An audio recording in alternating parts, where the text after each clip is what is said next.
favorite memories are back when I was a child. I used to go to the Whitney Public Library, which is right beside the fire hall where my dad was a volunteer firefighter in Porcupine, Ontario, Canada. And the memories revolved around the Berenstain Bears.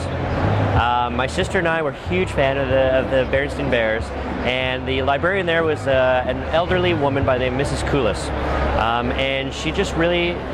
She was the one that really introduced us to reading, and it was through the Berenstain Bears. She knew that we were huge fans of the Berenstain Bears, so whenever a new book would come out, she put it aside just for my sister and I. And we would come in, and she'd be like, "Oh, I have a surprise for you," and my sister would be like, we always knew what it would be, but there was always that curiosity, like, "Oh, what exactly is it going to be? What does she have for us?"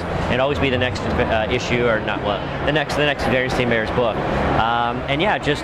It was that personal touch. I mean, the libraries were great because, I mean, my mom would take us there every week or every 2 weeks just to pick up new books, to read, and to experience. But I mean, it was that personal connection where it was the librarian, Mrs. Koulis, who just really, she knew what we liked and introduced us to it. And yeah, it was just, I look back very, very fondly on those moments.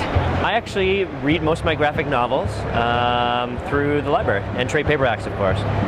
Because, I mean, it would cost a lot of money to buy every single book that I'm interested, whether, every single volume of Fables or Walking Dead or anything like that. And yeah, no, I go to the library for that. I go to the library to rent DVDs. I go to the library to rent other fiction, non-fiction, to do research, everything. I mean, so yeah, no, I'm a huge fan, and I've got I hop on and I reserve everything in advance online, and I've got about 50 titles on hold at this moment, and I'm looking for, I stop by every week.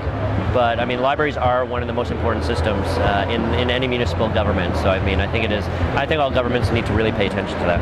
The majority of our time these days is spent on killing that little guy by the name of William Shakespeare. Or are we saving William Shakespeare? Only you will find out if you read Kill Shakespeare.